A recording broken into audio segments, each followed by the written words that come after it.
Esto es propiedad privada. Un hombre en busca de venganza. Un asesinato a sangre fría a plena luz del día. Provocado por un incidente que se produjo a 10.000 metros de altitud. Cuando un viaje de ensueño se convirtió en el peor accidente aéreo de la historia de Alemania. Los investigadores debían averiguar por qué dos modernos aviones estaban en el mismo lugar al mismo tiempo.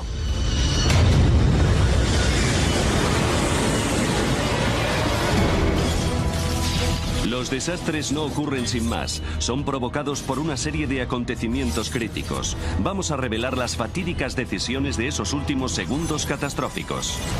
Segundos catastróficos, muerte en pleno vuelo. Rusia. Moscú. Aeropuerto Internacional de Domodedovo. 1 de julio de 2002, 8 y 10 de la tarde. 45 niños esperaban embarcar en un vuelo rumbo a Barcelona. Era su premio por sacar buenas notas en el colegio. Entre ellos se encontraba Artur Hamatov, de 11 años.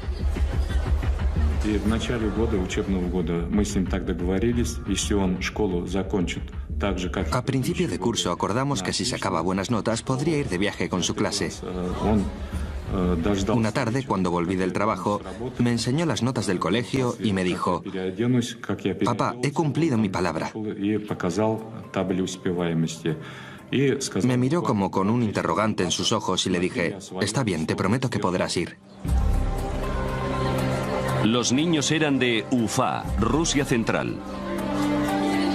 Habían llegado con retraso a Moscú porque habían perdido su primer vuelo.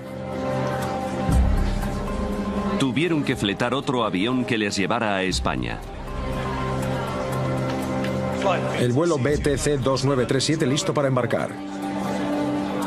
En el mismo vuelo se encontraban Svetlana Kaloyev y sus hijos Konstantin y Diana. Iban a visitar a su padre, que llevaba 1 año y medio trabajando en España.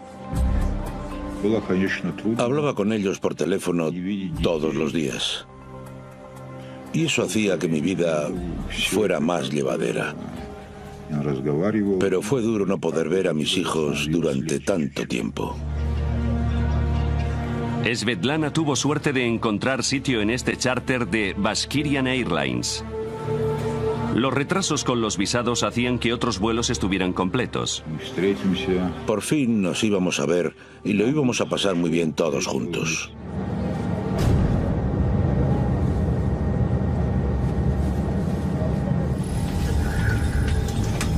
La tripulación terminaba de prepararse. Дамы и господа, вас приветствует капитан корабля.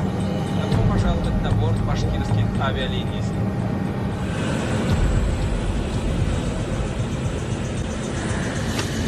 8:48 de la tarde. El vuelo charter 2937 de Bashkirian Airlines despegaba del aeropuerto de Moscú Domodedovo. Distancia a Barcelona 3.000 kilómetros. Tiempo estimado de vuelo 4 horas y 20 minutos. Suiza. Torre de control de Zúrich. 11 de la noche. El controlador aéreo Peter Nielsen, danés de 35 años, hacía el turno de noche. Él y otro controlador dirigen el espacio aéreo sobre el este de Suiza y parte del suroeste de Alemania. De día es una de las zonas de más tráfico aéreo de Europa. Pero de noche hay muy poco tráfico aéreo, con escasos aviones. El compañero de Peter Nielsen se tomaba un descanso. Nielsen era el único responsable de todo el espacio aéreo de Zúrich.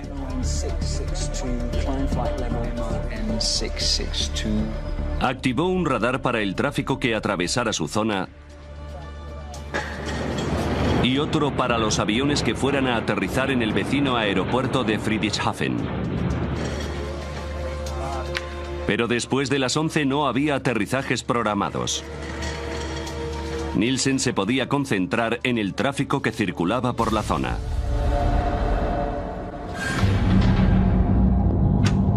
Once y 6 minutos de la noche.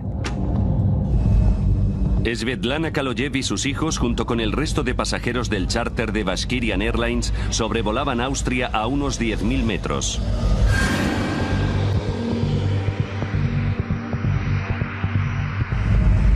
Llegarían a Barcelona en poco más de 2 horas.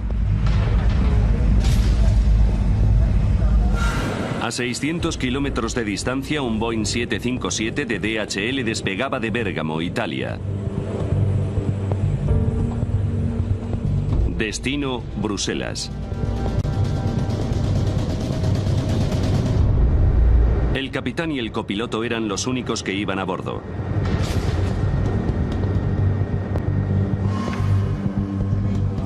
Los ingenieros de mantenimiento llegaban a la sala de control de Nielsen. Iban a comprobar el radar principal.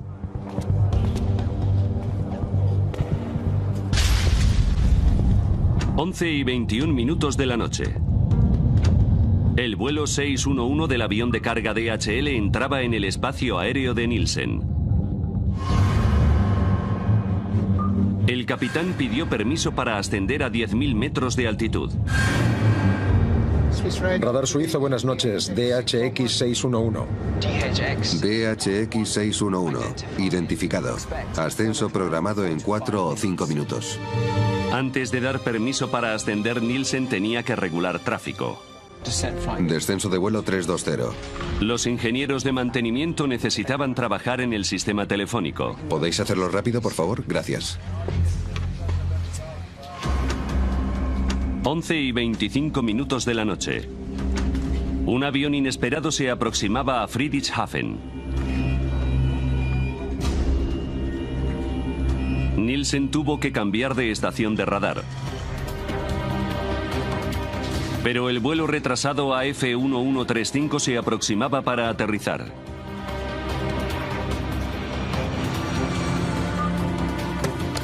Llamó a las torres de control de los aeropuertos para comunicarlo.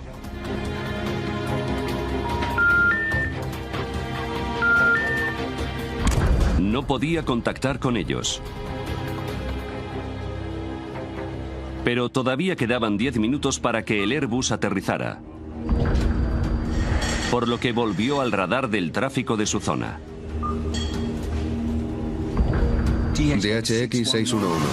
Y dio al avión de carga DHL luz verde para ascender a 10.000 metros. Ascenso de nivel 360.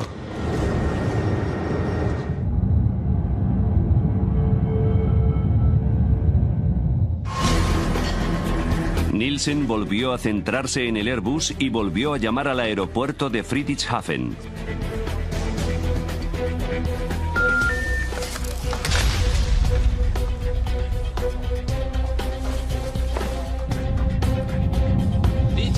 BTC 2937. El charter de Bashkirian Airlines contactó al aproximarse a su espacio aéreo. Aquí torre de control, repita. BTC 2937. Nivel 360. Nivel... Pero justo cuando Nielsen contestaba, el Airbus contactaba con él. Vuelo entrante AF1135. Aterrizaje programado en pista 20. De acuerdo, volvemos a hablar en breve. Nielsen llamaba a Friedrichshafen por tercera vez.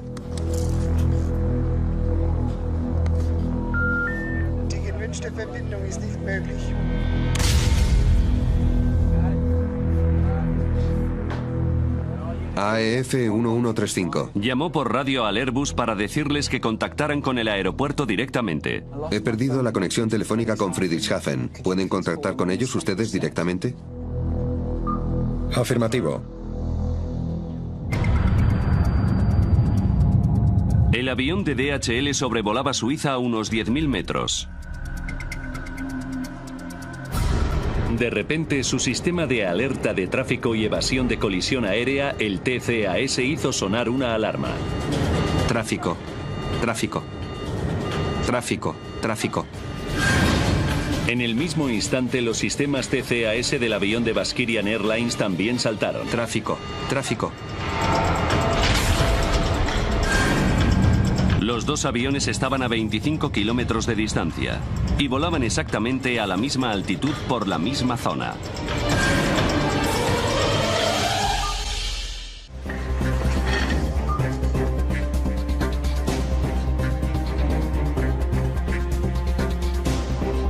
Peter Nielsen se dio cuenta de repente de que tenía un grave problema. BTC 2937. Inmediatamente ordenó a los pilotos rusos descender. Descenso de nivel 350, rápido, hay tráfico atravesando la zona. Segundos después, los sistemas CCAS les decían justamente lo contrario. Ascenso, ascenso, ascenso. Dice que ascendemos y el controlador que descendemos. Ascenso, ascenso.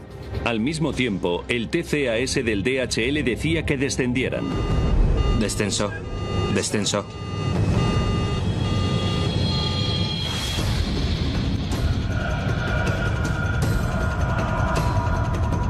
La tripulación de Baskirian no sabía qué orden seguir. Ascenso. Nielsen repitió su orden. Rápido, descenso de nivel 350, BTC 2937.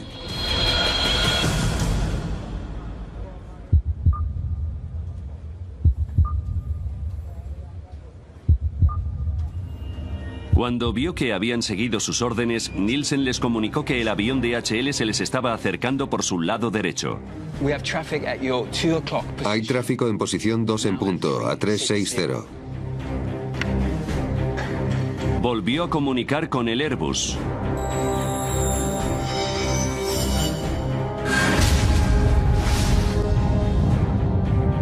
En el charter de Baskirian, la tripulación buscaba el avión de DHL.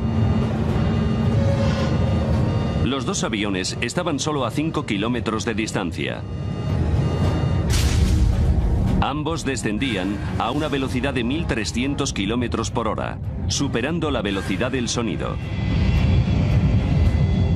Está aquí, descenso, descenso, rápido, descenso. Descenso.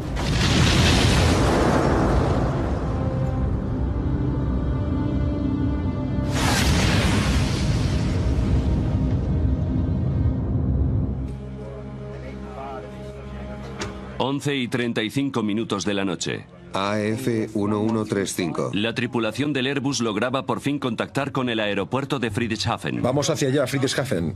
Nielsen podía ahora transferir el avión. Afirmativo, adiós.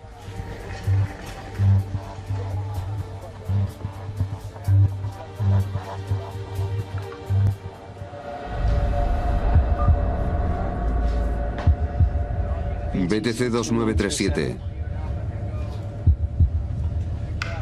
BTC 2937.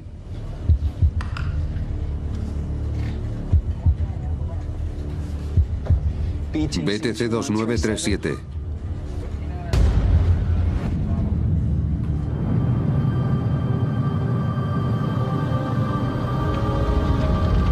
Los restos del avión cayeron desde el cielo cerca de la localidad alemana de Überlingen.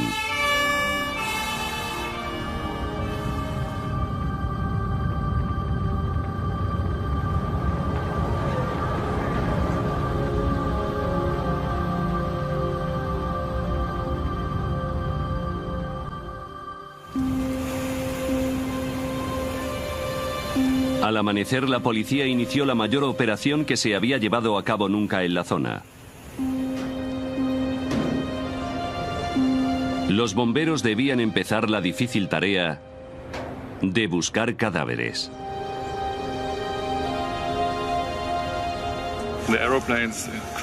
Los aviones han chocado y ha muerto toda la gente que iba en ellos.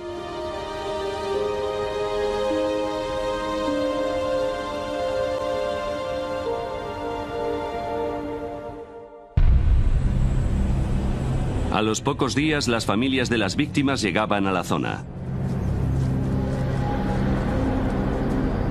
Entre ellos se encontraba Zulfat Hamatov, padre de Artur de 11 años. Fue una gran conmoción. Muchos padres se desmayaron al ver las alas y la cola del avión destrozados. Teníamos la esperanza de que los niños hubieran podido escapar corriendo de allí y que aparecieran por alguna parte. Creo que todos los padres esperábamos algún tipo de milagro. Vitali Kaloyev voló desde Barcelona confiando recibir la noticia de que su mujer y sus hijos no iban en ese vuelo. Tenía que asegurarme. Puede que no fuera su avión el que había chocado, que les hubiera pasado alguna otra cosa. ¿Cómo lo podía saber sin ninguna prueba?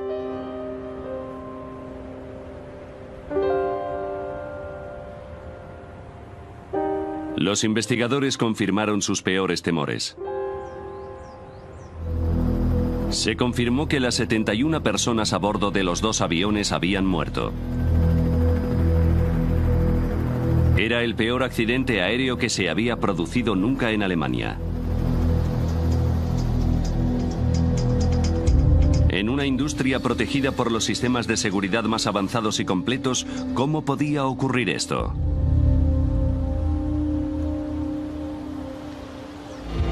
Ahora, repasando los acontecimientos de aquel día y adentrándonos en la investigación,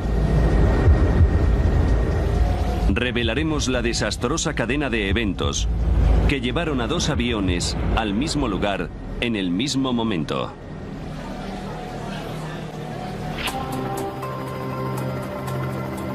Los investigadores de la Oficina Federal de Investigación de Accidentes Aeronáuticos, o BFU, fueron requeridos en la escena. Jens Friedemann fue nombrado responsable del lugar del accidente.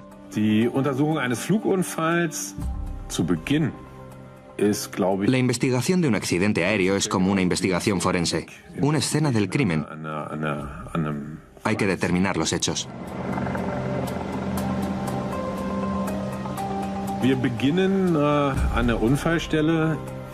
En el lugar del accidente había un caos total al principio. Había escombros por todas partes.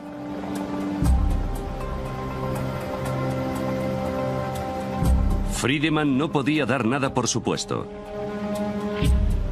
Ni siquiera que los dos aviones hubieran chocado. Es waren zwei Flugzeuge unterwegs, zwei Verkehrsflugzeuge. Ob sie sich getroffen haben oder ob sie nur dicht genug aneinander. No sabíamos si los aviones habían chocado o si habían pasado demasiado cerca y habían perdido el control, ni qué había ocurrido en realidad. Sin las cajas negras, Friedemann solo podía especular con qué había ocurrido examinando los fragmentos de escombros. Las piezas claves fueron trasladadas a unas instalaciones especializadas del norte de Alemania. A Friedemann, el enmarañado de metales pronto le sirvió para aclarar los hechos.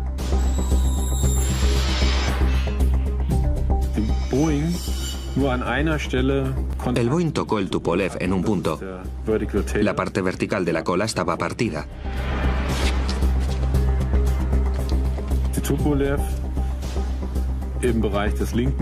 El Tupolev tenía dañada el ala izquierda y la parte izquierda del fuselaje. También había pruebas de colisión en la parte inferior del ala derecha. Los restos revelaban que el avión de carga de DHL y el charter de Baskirian Airlines habían chocado en pleno vuelo. Ahora sabemos qué ocurrió. La cuestión es, ¿por qué ocurrió? ¿Por qué iban tan cerca? En el lugar del accidente, entre los fragmentos y restos de los dos aviones, los investigadores habían encontrado por fin lo que buscaban: las cajas negras de las dos aeronaves.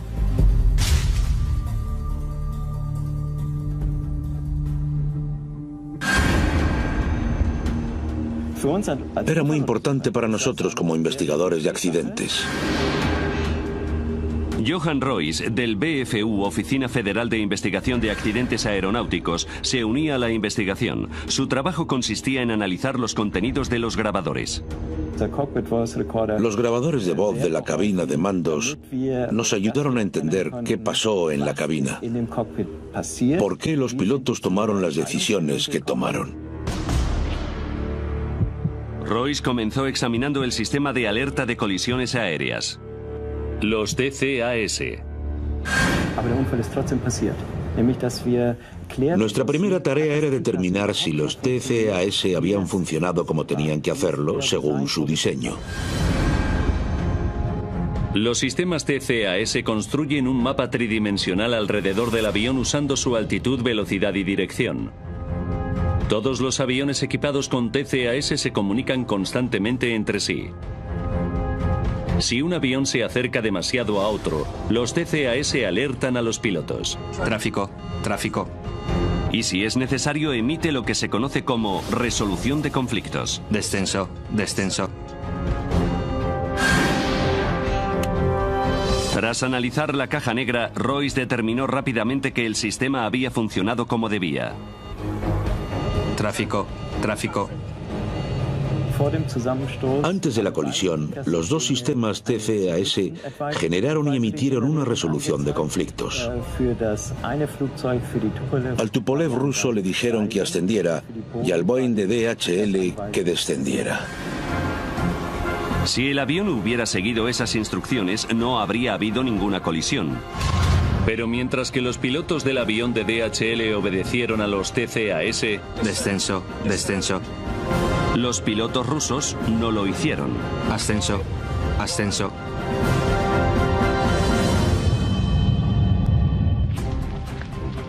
Expertos estadounidenses se están trasladando a la escena del accidente aéreo mortal al sur de Alemania. La colisión en pleno vuelo de Überlingen se había convertido en noticia internacional. Los medios especulaban libremente y buscaban culpables. Se dice que el piloto del avión ruso ignoró diversas órdenes de los controladores de tráfico aéreo. ¿Por qué los sistemas TCAS que sirven para evitar colisiones en este caso han provocado una? ¿Y por qué el avión ruso no descendió cuando se le ordenó la primera vez? ¿Por problemas de comprensión de idioma? Las órdenes de los controladores son siempre en inglés. Las grabaciones de la caja negra eliminaron rápidamente una de las teorías. Zurich, buenas tardes. BTC 2937, nivel 360. Con el grabador de voz de la cabina pudimos determinar que el idioma no fue el problema. La tripulación rusa tenía un buen nivel de inglés. Pero las grabaciones también revelaron un hecho sorprendente. Ascenso, ascenso. Dicen que ascendemos y el controlador que descendemos. Vimos que recibieron órdenes del controlador de tráfico aéreo. BTC 2937, descenso de nivel 350. Y nos dimos cuenta de que al mismo tiempo o inmediatamente después también hubo una resolución de conflictos del TCAS. Ascenso. Prácticamente al mismo tiempo a los pilotos rusos se les ordenó hacer dos cosas completamente diferentes. Descenso de nivel 350, rápido. La tripulación necesitaba tomar una decisión rápidamente. ¿Qué tenían que hacer? Y descubrimos que les costó mucho tomar esa decisión. Aunque no debería haber sido así, los dos aviones volaban sobre Alemania y la normativa europea estipula claramente que los TCAS tienen prioridad sobre los controladores de tráfico aéreo. En mi opinión, que ocurriera algo así no tenía ninguna explicación posible.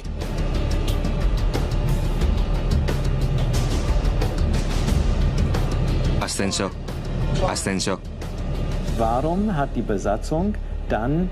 ¿Por qué la tripulación no acató la orden de los TCAS como debería haber hecho?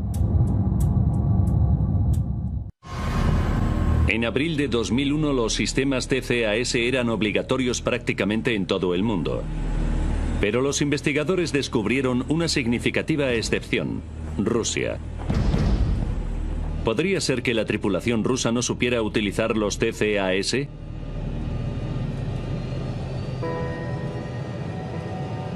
Rustam Mustafin es un antiguo piloto de Baskirian Airlines. Confirma que aunque no era un procedimiento estándar en vuelos domésticos, los aviones que hacían vuelos internacionales iban equipados con sistemas TCAS.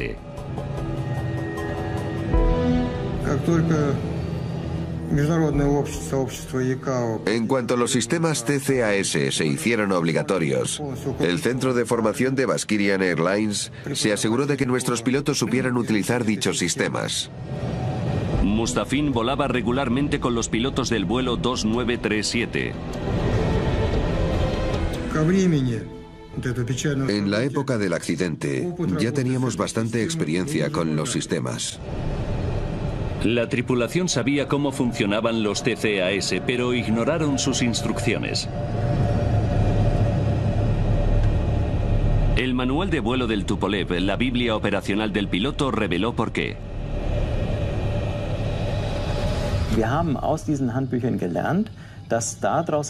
Supimos por esos manuales que las órdenes de tráfico de control aéreo siempre tienen una prioridad más alta.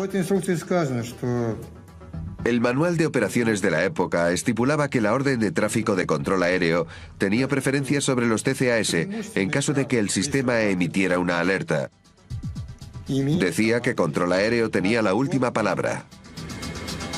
Desobedeciendo la normativa europea, la tripulación rusa estaba entrenada para usar los TCAS como un simple sistema de aviso y podía seguir las instrucciones del controlador si lo creía conveniente. Siguieron las indicaciones de los TCAS, pero al estilo ruso. Yo hubiera hecho exactamente lo mismo que ellos. Habría seguido la orden del controlador de tráfico aéreo. De repente pudimos comprender por qué la tripulación rusa actuó como lo hizo. Los investigadores habían descubierto por qué los dos aviones descendieron. Mientras que la tripulación de DHL había hecho caso a los TCAS, los pilotos rusos obedecieron al controlador de tráfico aéreo. Pero esto no respondía a una pregunta básica. Los TCAS son un último recurso. Los aviones no deberían haber estado tan cerca, ni haber dado lugar a activar dichos sistemas. Los investigadores centraron su atención en la sala de control de tráfico aéreo. Un controlador debe pedir a los pilotos que cambien de altitud por lo menos 2 minutos antes de un posible conflicto. Pero Peter Nielsen no pidió a la tripulación del avión ruso que descendiera hasta 43 segundos antes de la colisión. BTC 2937 descenso. ¿Por qué el controlador aéreo emitió una orden así tan tarde? Tan tarde que fue imposible evitar el accidente. Gracias a los registros y a los interrogatorios, los investigadores supieron que Nielsen era el único controlador de tráfico aéreo de servicio la noche del 1 de julio. La política oficial de Skyguide es tener un mínimo de 2 controladores aéreos de servicio en todo momento. Los investigadores descubrieron que se había tomado como costumbre en Skyguide que los controladores se tomaran largos descansos en los turnos de noche. Tom Lorsen era un buen amigo de Nielsen, además de compañero de trabajo durante muchos años.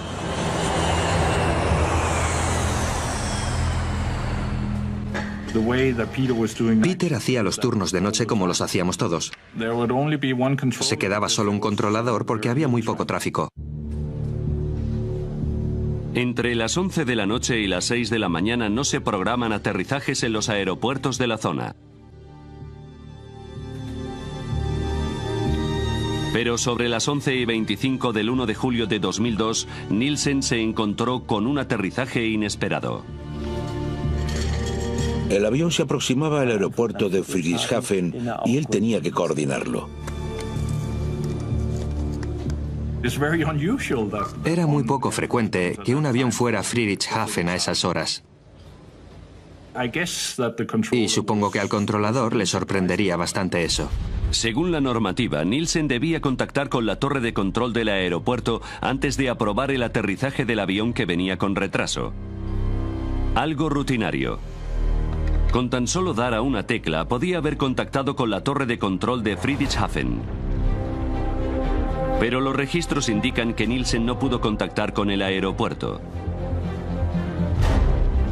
Los investigadores averiguaron que fue por los trabajos de mantenimiento. El teléfono de Nielsen estaba siendo reparado. Pero incluso así, el controlador debía poder hacer una llamada con solo presionar una tecla. Sin embargo, un examen técnico de los teléfonos reveló un terrible problema.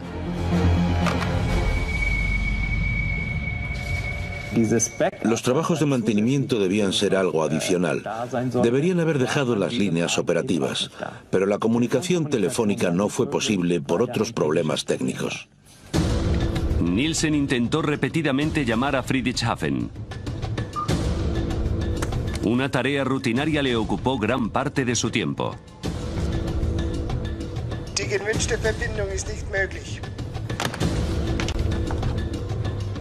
Estaba más ocupado que normalmente porque no podía hacer llamadas telefónicas. Tuvo que buscar soluciones alternativas. Tuvo que buscar otras formas de comunicación. No tengo comunicación telefónica con Friedrichshafen. ¿Pueden llamarles ustedes? Preocupado por el Airbus que llegaba con retraso, Nielsen ignoró el tráfico que circulaba por la zona. Estuvo como 5 minutos concentrado en ese problema y se despreocupó de lo que estaba ocurriendo en la pantalla del radar. Pero su radar tenía una función de emergencia que debería haberle alertado del peligro inminente. Alerta de conflicto a corto plazo o STCA. La alerta de conflicto a corto plazo es un sistema parecido al TCAS.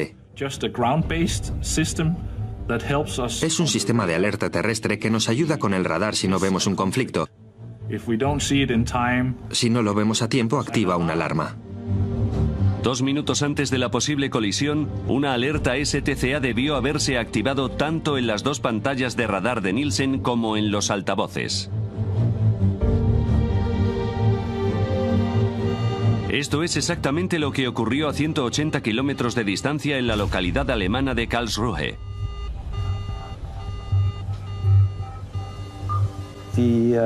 Flugsicherung in Karlsruhe. Los controladores aéreos de Karlsruhe habían visto en su pantalla de radar que 2 aviones estaban acercándose más de lo debido. Las grabaciones revelan que el controlador de Karlsruhe intentó llamar a Nielsen para avisarle. Pero las defectuosas líneas telefónicas de Zúrich le impidieron contactar con él. Según las reglas de aviación, no pueden contactar con aviones fuera de su espacio aéreo, a menos que el controlador a cargo haya perdido la conciencia o haya abandonado su puesto.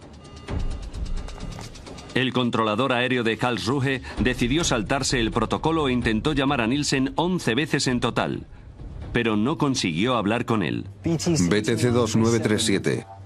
Los registros muestran que el sistema visual de STCA de Nielsen no se activó. Royce descubrió que el radar de Zúrich también estaba siendo reparado, por lo que tampoco estaba totalmente operativo.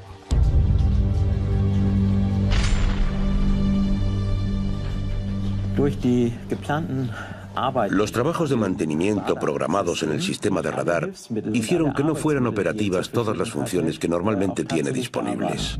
Debido a los trabajos de mantenimiento, Nielsen no contó con uno de los sistemas de alerta: la alarma visual de STCA. Es la última pieza del rompecabezas, que explica por qué Nielsen no ordenó al avión ruso descender hasta solo 43 segundos antes de la colisión.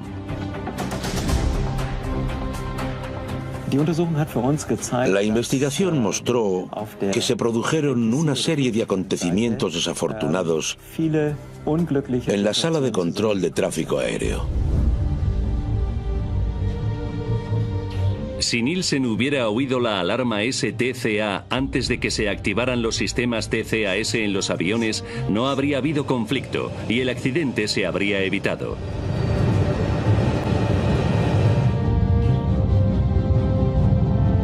Pero ocurrió algo más. 19 segundos antes de la colisión, Peter Nielsen comunicó a los pilotos rusos que el avión de DHL se les estaba aproximando por la derecha. Tenemos tráfico en posición 2 en punto, ahora a 360. ¿Dónde está? En realidad se estaba aproximando por la izquierda, posición 10 en punto. La única explicación que los investigadores pudieron encontrar para que cometiera este error es el estrés. No sabemos si los pilotos rusos habrían tenido tiempo de evitar la colisión, ni siquiera si hubieran visto el avión de DHL antes. Está aquí a la izquierda. Pero los registros muestran que en los últimos segundos lo intentaron.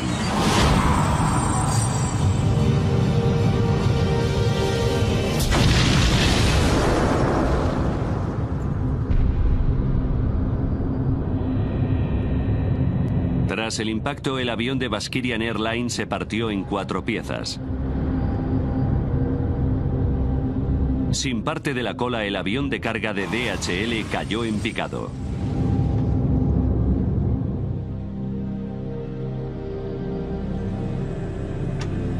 ...21 de febrero de 2004...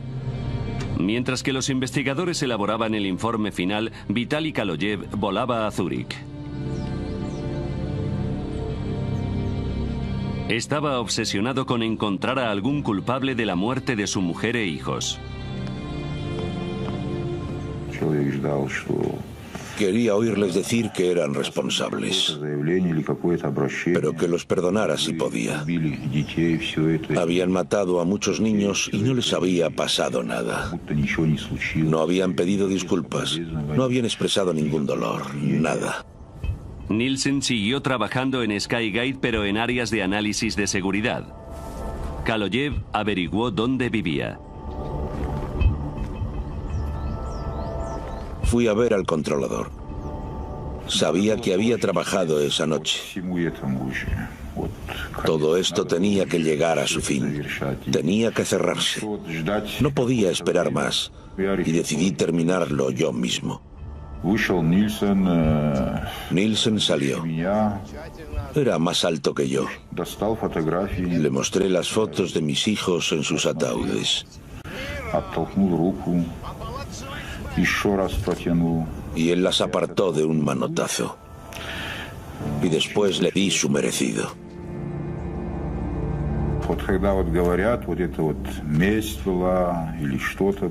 Bueno, hay quien dice que fue venganza. Pero la venganza es algo insignificante. Uno se venga cuando ha sido insultado. Pero esto no fue venganza. Fue un castigo.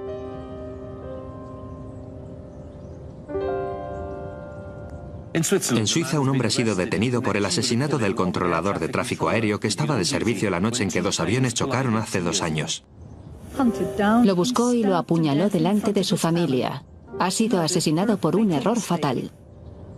Peter Nielsen tenía 36 años. Él y su mujer tenían 3 hijos. Tras su detención, Vitali Kaloyev fue trasladado a una institución psiquiátrica mientras los tribunales decidían si estaba capacitado mentalmente para ser procesado.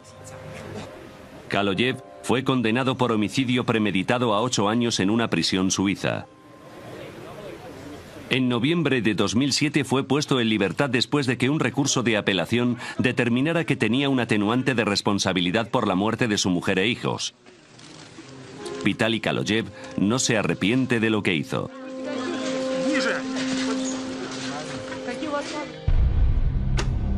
En mayo de 2004, tras casi 2 años de meticuloso trabajo, el equipo de investigación alemán publicó su informe final. Ahora es posible analizar los hechos de ese fatídico día gracias a las pruebas que se recabaron durante la investigación.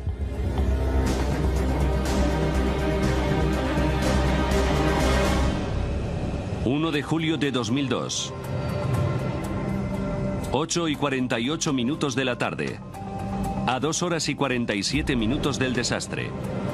Un vuelo charter de Baskirian Airlines despegaba del aeropuerto internacional de Moscú Domodedovo. 20 minutos para el desastre. En el centro de control de tráfico aéreo de Zúrich había 2 controladores de servicio. Uno se tomó un descanso. Peter Nielsen se quedaba trabajando solo. 12 minutos y 33 segundos para el desastre. Un avión de carga de DHL entraba en el espacio aéreo de Nielsen y pedía permiso para ascender a 10.000 metros. 9 minutos y 49 segundos para el desastre. Un Airbus retrasado se aproximaba para aterrizar en el aeropuerto de Friedrichshafen. Nielsen intentó llamar al aeropuerto para transferir el vuelo. pero sus líneas telefónicas no estaban operativas por trabajos de mantenimiento y las de emergencia eran defectuosas. 5 minutos y 21 segundos para el desastre. El charter de Baskirian Airlines se comunicó por radio con Nielsen. Volaba a 10.000 metros y estaba a punto de entrar en su espacio aéreo. 2 minutos para el desastre.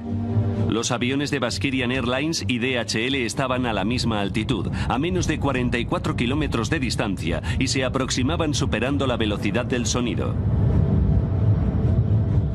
La alerta de conflicto a corto plazo o STCA debía avisar a Nielsen de la inminente colisión. Pero su radar está también siendo reparado, por lo que el sistema STCA no funcionaba bien. 43 segundos para el desastre. Nielsen por fin se dio cuenta de que 2 aviones estaban a punto de colisionar. Inmediatamente ordenó a los pilotos rusos descender. Descenso en nivel de vuelo 350. Segundos después, los TCAS se activaban en los 2 aviones. Ordenaban a los pilotos de DHL descender. Descenso, descenso. Y a la tripulación rusa ascender. Ascenso. Dice que ascendemos y el controlador que descendemos.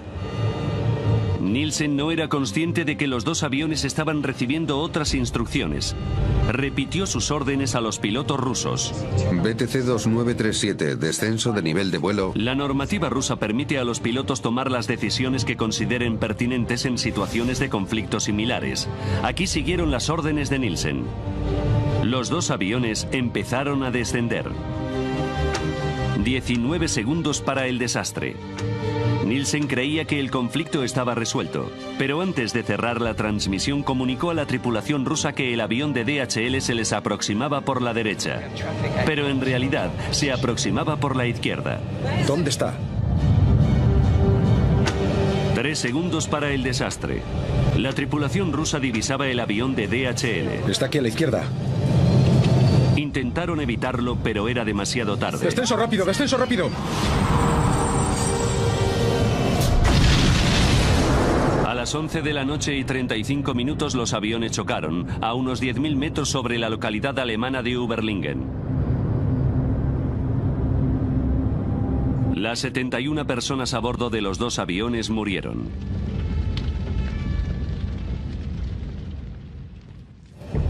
El informe de investigación alemán concluyó que Peter Nielsen y los pilotos rusos habían cometido graves errores.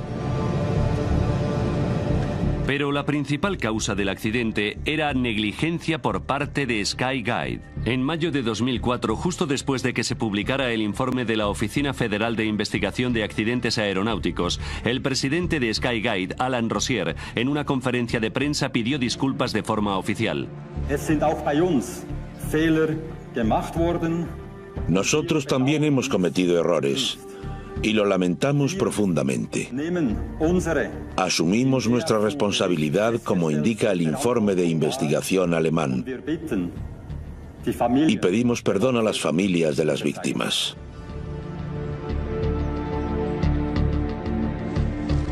En septiembre de 2007, un tribunal suizo declaró a 4 empleados de Skyguide culpables de homicidio imprudente. A 3 de los gerentes que permitieron la política de un único controlador aéreo se les impuso 1 año de libertad condicional. El encargado de supervisar los trabajos de mantenimiento la noche de la colisión fue multado con 13.500 francos suizos, unos $11.000. Siguiendo las recomendaciones del equipo de investigación alemán, Skyguide implementó diversos cambios de procedimiento. Ahora siempre hay 2 controladores aéreos de servicio incluso durante los tranquilos turnos de noche.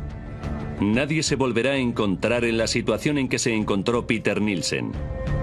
Los investigadores también recomendaron que las regulaciones de los TCAS internacionales y regionales concordaran con las de los manuales de operaciones de los aviones. Los TCAS deben tener prioridad sobre el control de tráfico aéreo. No se puede afirmar con un 100% de seguridad que este tipo de accidentes no volverá a ocurrir, pero estamos bastante seguros de que hicimos una significativa contribución para evitar que se vuelvan a producir accidentes así.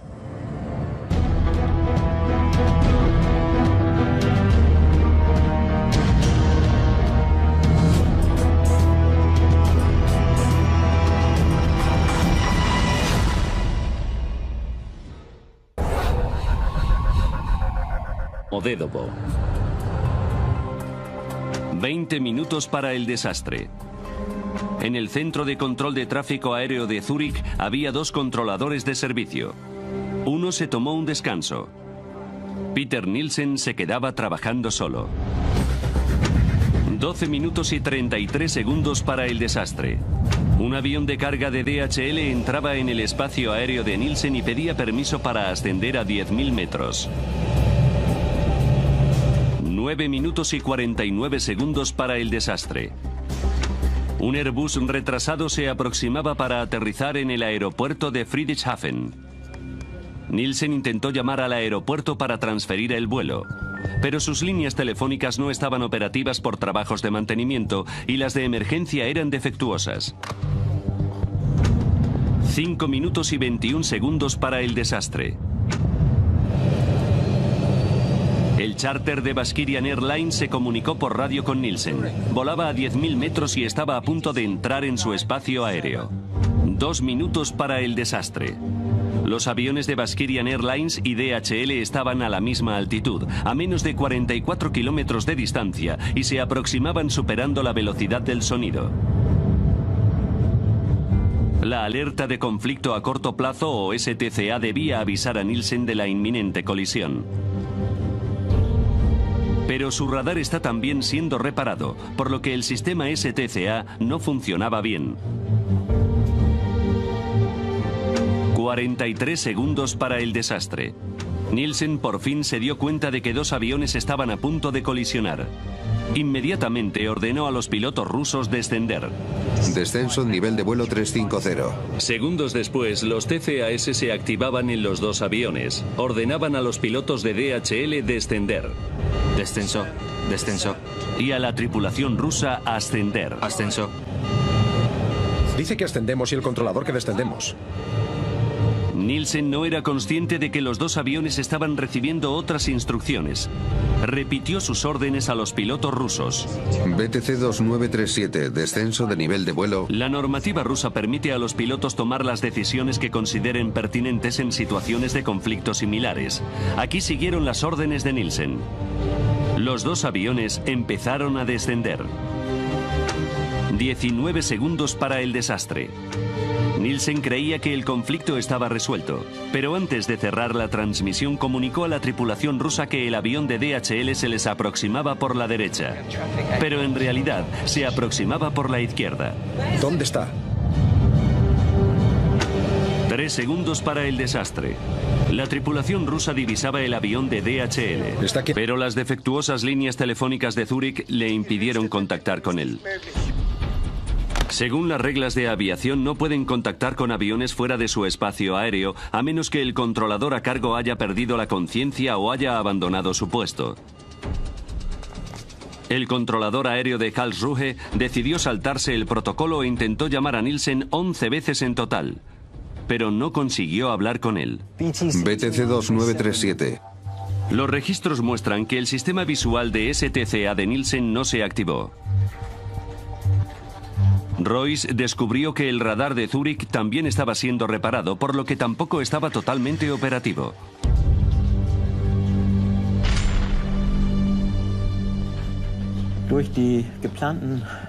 Los trabajos de mantenimiento programados en el sistema de radar hicieron que no fueran operativas todas las funciones que normalmente tiene disponibles. Debido a los trabajos de mantenimiento, Nielsen no contó con uno de los sistemas de alerta. La alarma visual de STCA.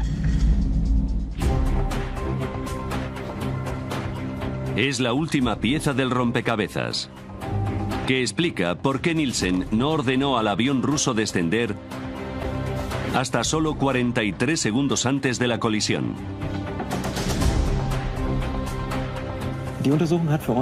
La investigación mostró que se produjeron una serie de acontecimientos desafortunados en la sala de control de tráfico aéreo. Si Nielsen hubiera oído la alarma STCA antes de que se activaran los sistemas TCAS en los aviones, no habría habido conflicto y el accidente se habría evitado.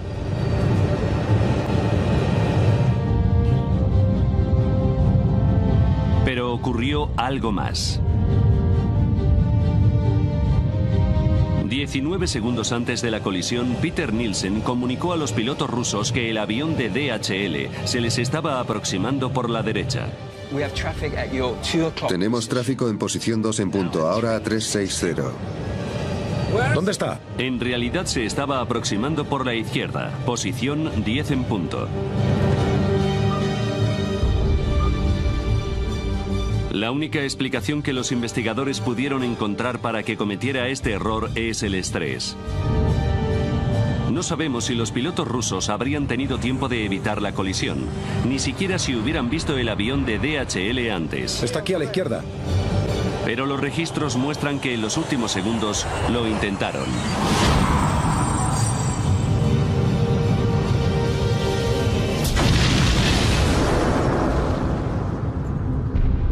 Traba Artur Hamatov, de 11 años.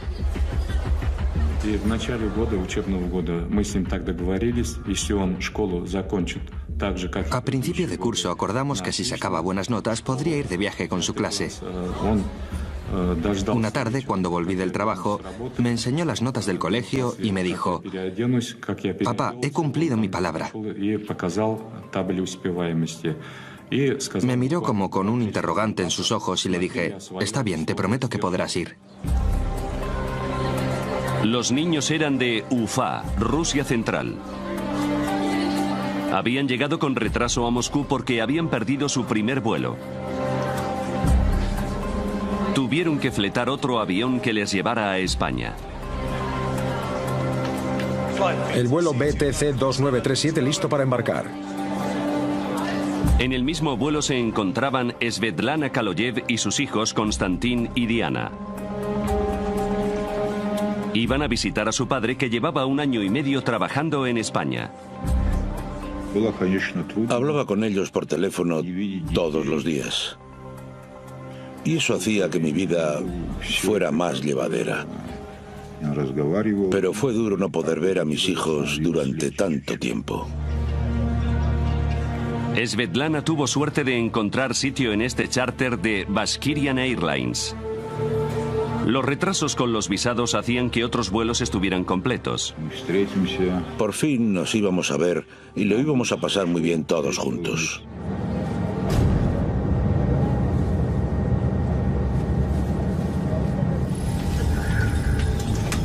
La tripulación terminaba de prepararse. Дамы и господа, вас приветствует капитан корабля. Добро пожаловать на борт башкирских авиалиний.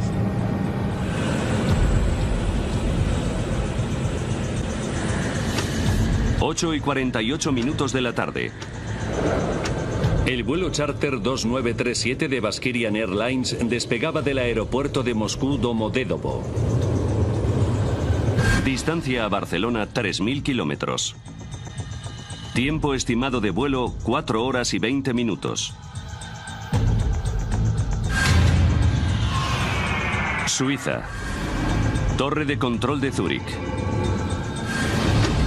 11 de la noche. El controlador aéreo Peter Nielsen, danés de 35 años, hacía el turno de noche. Él y otro controlador dirigen el espacio aéreo sobre el este de Suiza y parte del suroeste de Alemania. De día es una de las zonas de más tráfico aéreo de Europa. Pero de noche hay muy poco tráfico aéreo. 11:35 de la noche. AF 1135. La tripulación del Airbus lograba por fin contactar con el aeropuerto de Friedrichshafen. Vamos hacia allá, Friedrichshafen. Nielsen podía ahora transferir el avión. Afirmativo, adiós.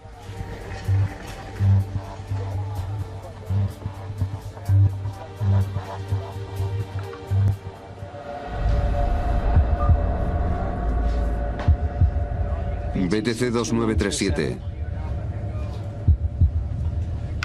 BTC 2937.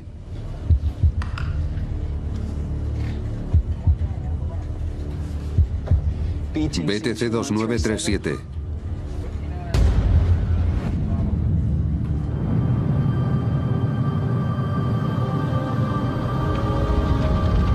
Los restos del avión cayeron desde el cielo cerca de la localidad alemana de Überlingen.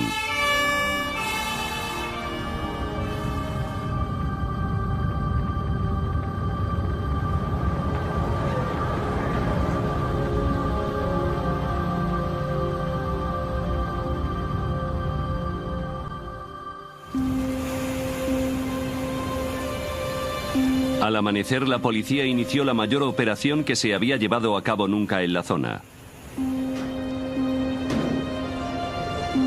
Los bomberos debían empezar la difícil tarea de buscar cadáveres.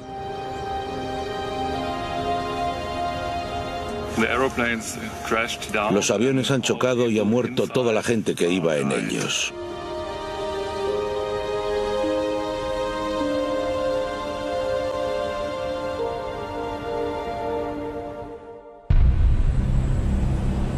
A los pocos días, las familias de las víctimas llegaban a la zona. Entre ellos se encontraba Zulfat Hamatov, padre de Artur de 11 años. Fue una gran conmoción. Muchos padres se desmayaron al ver las alas y la cola del avión destrozados. Teníamos la esperanza de que los niños hubieran podido escapar corriendo de allí y que aparecieran por alguna parte. Creo que todos los padres esperábamos algún tipo de milagro. Vitali Kaloyev voló desde Barcelona confiando recibir la noticia de que su mujer y sus hijos no iban en ese vuelo. Tenía que asegurarme. Puede que no fuera su avión el que había chocado, que les hubiera pasado alguna otra cosa. ¿Cómo lo podía saber sin ninguna prueba?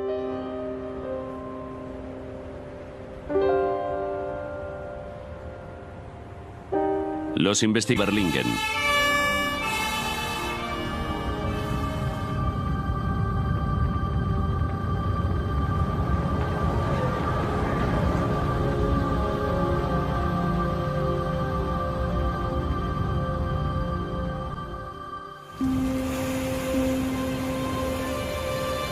Al amanecer, la policía inició la mayor operación que se había llevado a cabo nunca en la zona.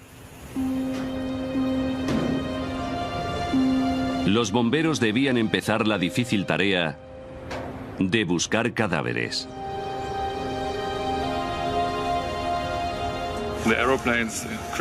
Los aviones han chocado y ha muerto toda la gente que iba en ellos.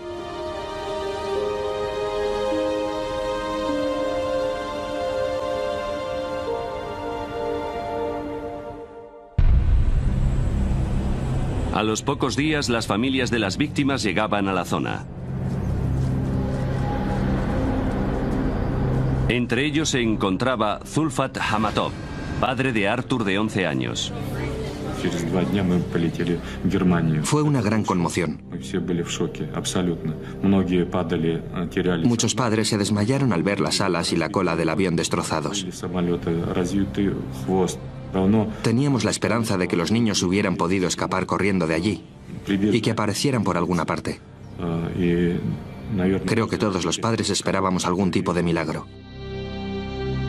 Vitali Kaloyev voló desde Barcelona confiando recibir la noticia de que su mujer y sus hijos no iban en ese vuelo. Tenía que asegurarme. Puede que no fuera su avión el que había chocado, que les hubiera pasado alguna otra cosa. ¿Cómo lo podía saber sin ninguna prueba?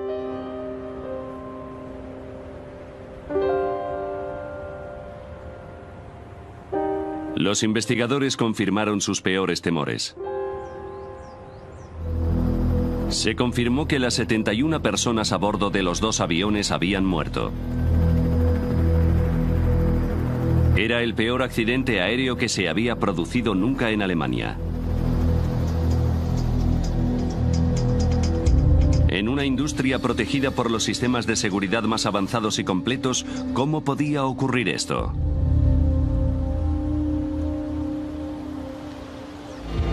Ahora, repasando los acontecimientos de aquel día y adentrándonos en la investigación,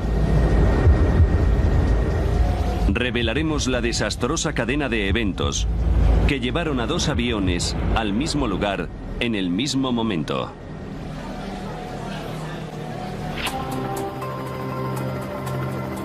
Los investigadores de la Oficina Federal de Investigación de Accidentes Aeronáuticos, o BFU, fueron El Boeing tocó el Tupolev en un punto. La parte vertical de la cola estaba partida.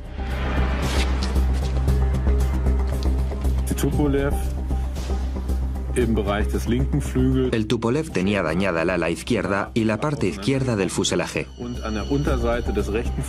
También había pruebas de colisión en la parte inferior del ala derecha. Los restos revelaban que el avión de carga de DHL y el charter de Baskirian Airlines habían chocado en pleno vuelo. Ahora sabemos qué ocurrió. La cuestión es, ¿por qué ocurrió? ¿Por qué iban tan cerca? En el lugar del accidente, entre los fragmentos y restos de los dos aviones, los investigadores habían encontrado por fin lo que buscaban: las cajas negras de las dos aeronaves.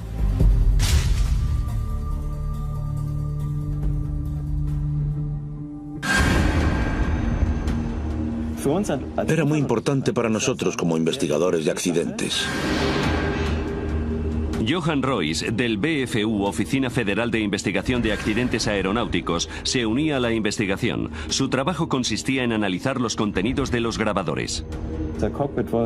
Los grabadores de voz de la cabina de mandos nos ayudaron a entender qué pasó en la cabina, por qué los pilotos tomaron las decisiones que tomaron. Royce comenzó examinando el sistema de alerta de colisiones aéreas. Los TCAS. Nuestra primera tarea era determinar si los TCAS habían funcionado como tenían que hacerlo, según su diseño. Los sistemas TCAS construyen un mapa tridimensional alrededor del avión usando su altitud, velocidad y dirección. Todos los aviones equipados con TCAS se comunican constantemente entre sí. Si un avión se acerca demasiado a otro, los TCAS alertan a los pilotos. Tráfico, tráfico. Y si es necesario, emite lo que se conoce como resolución de conflictos. Descenso, descenso. Tras analizar la caja negra, Royce determinó rápidamente que el sistema había funcionado como debía. Tráfico, tráfico. Antes de la colisión, los dos sistemas TCAS generaron y emitieron una resolución de conflictos.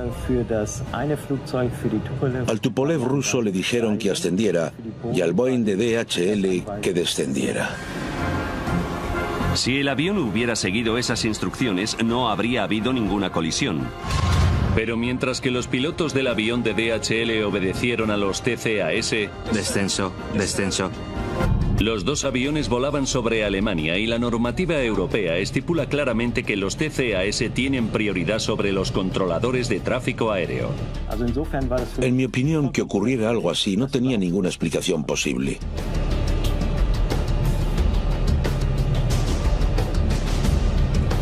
Ascenso, ascenso. ¿Por qué la tripulación no acató la orden de los TCAS como debería haber hecho? En abril de 2001 los sistemas TCAS eran obligatorios prácticamente en todo el mundo. Pero los investigadores descubrieron una significativa excepción: Rusia. ¿Podría ser que la tripulación rusa no supiera utilizar los TCAS?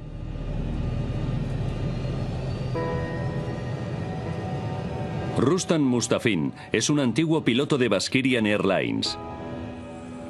Confirma que, aunque no era un procedimiento estándar en vuelos domésticos, los aviones que hacían vuelos internacionales iban equipados con sistemas TCAS.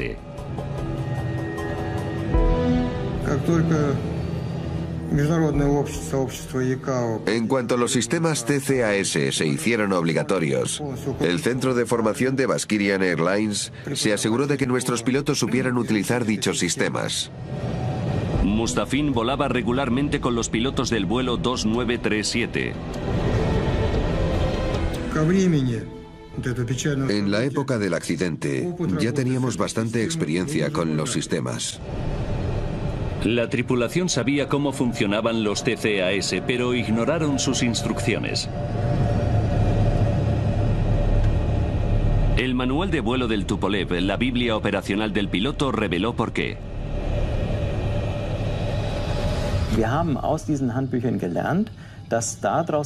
Supimos por esos manuales que las órdenes de tráfico de control aéreo siempre tienen una prioridad más alta.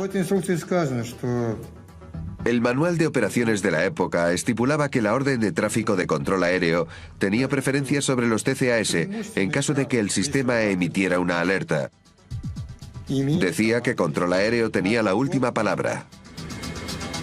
Desobedeciendo la normativa europea, la tripulación rusa estaba entrenada para usar los TCAS como un simple sistema de aviso y podía seguir las instrucciones del controlador si lo creía conveniente. Siguieron las indicaciones de los TCAS, pero al estilo ruso.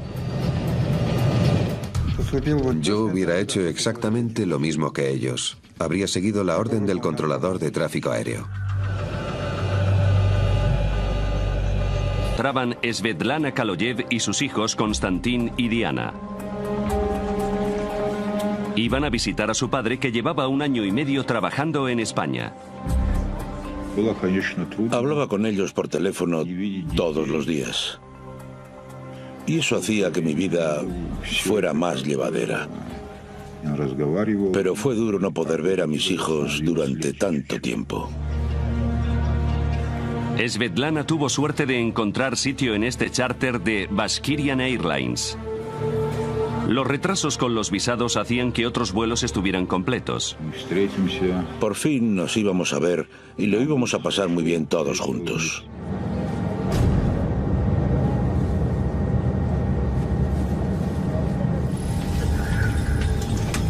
La tripulación terminaba de prepararse. Дамы и господа, вас приветствует капитан корабля. Добро пожаловать на борт башкирских авиалиний.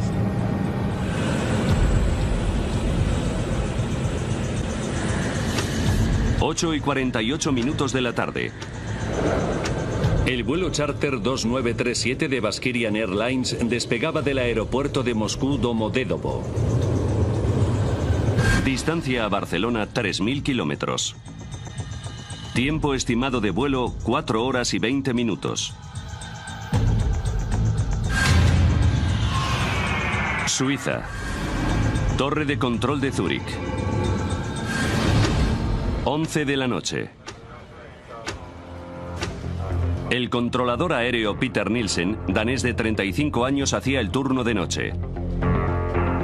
Él y otro controlador dirigen el espacio aéreo sobre el este de Suiza y parte del suroeste de Alemania. De día es una de las zonas de más tráfico aéreo de Europa. Pero de noche hay muy poco tráfico aéreo, con escasos aviones. El compañero de Peter Nielsen se tomaba un descanso. Nielsen era el único responsable de todo el espacio aéreo de Zúrich.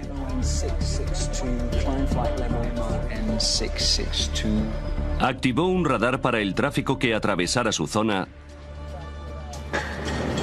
y otro para los aviones que fueran a aterrizar en el vecino aeropuerto de Friedrichshafen.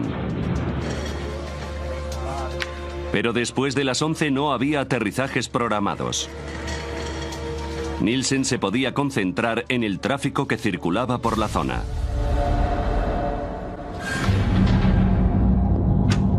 Once y 6 minutos de la noche.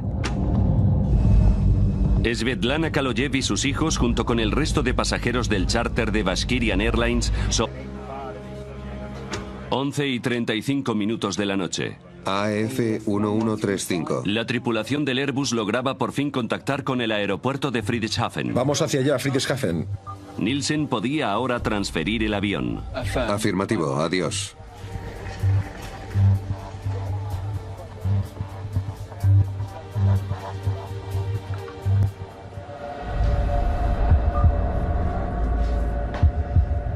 BTC 2937.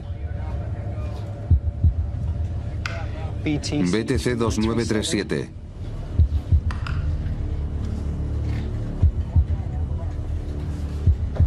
BTC 2937.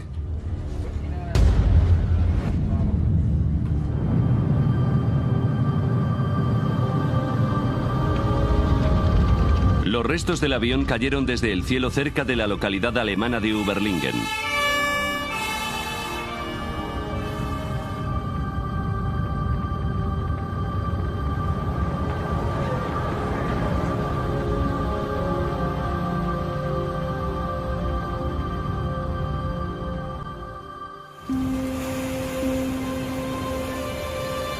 Al amanecer, la policía inició la mayor operación que se había llevado a cabo nunca en la zona. Los bomberos debían empezar la difícil tarea de buscar cadáveres.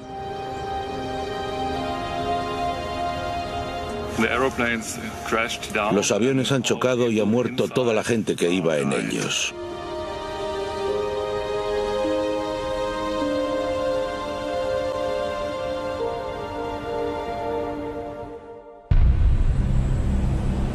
A los pocos días, las familias de las víctimas llegaban a la zona.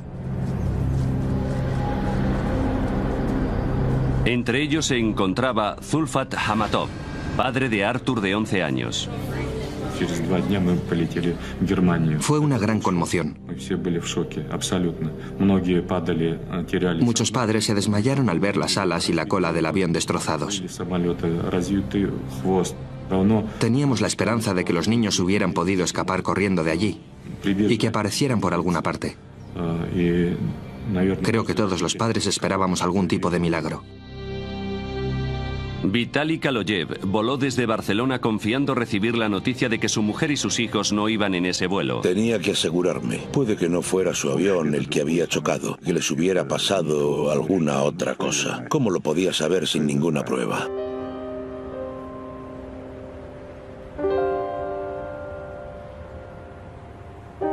Los investigadores confirmaron sus peores temores. Moscú porque habían perdido su primer vuelo. Tuvieron que fletar otro avión que les llevara a España. El vuelo BTC 2937 listo para embarcar. En el mismo vuelo se encontraban Svetlana Kaloyev y sus hijos Konstantin y Diana. Iban a visitar a su padre, que llevaba 1 año y medio trabajando en España. Hablaba con ellos por teléfono todos los días. Y eso hacía que mi vida fuera más llevadera. Pero fue duro no poder ver a mis hijos durante tanto tiempo. Svetlana tuvo suerte de encontrar sitio en este charter de Bashkirian Airlines. Los retrasos con los visados hacían que otros vuelos estuvieran completos. Por fin nos íbamos a ver y lo íbamos a pasar muy bien todos juntos.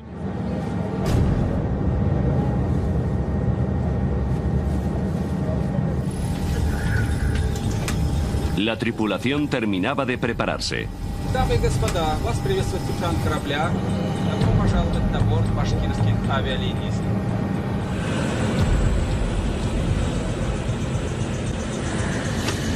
8:48 de la tarde. El vuelo charter 2937 de Bashkirian Airlines despegaba del aeropuerto de Moscú Domodedovo. Distancia a Barcelona 3.000 kilómetros. Tiempo estimado de vuelo 4 horas y 20 minutos. Suiza. Torre de control de Zúrich. 11 de la noche. El controlador aéreo Peter Nielsen, danés de 35 años, hacía el turno de noche. Él y otro controlador dirigen el espacio aéreo sobre el este de Suiza y parte del suroeste de Alemania. De día es una de las zonas de más tráfico aéreo de Europa. Pero de noche hay muy poco tráfico aéreo, con escasos aviones. El compañero de Peter Nielsen se tomaba un descanso. Nielsen era el único responsable de todo el espacio aéreo de Zúrich.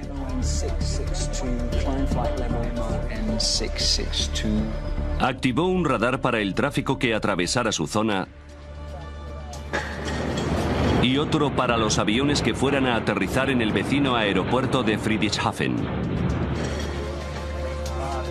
Pero después de las 11 no había aterrizajes programados. Nielsen se podía concentrar